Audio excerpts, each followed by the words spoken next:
So here's my bedroom window downstairs, and what I think happened is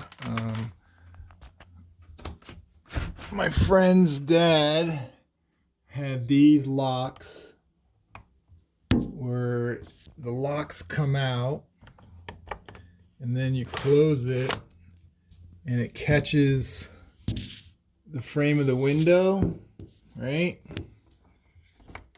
And there's a couple of dents right there, right there.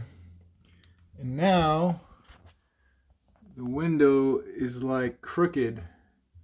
As you go down, it bows out right here, then comes back in.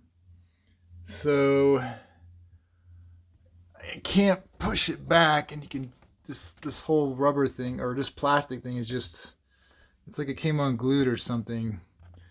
Just wondering, can you fix that? Can you give me an estimate? Thanks.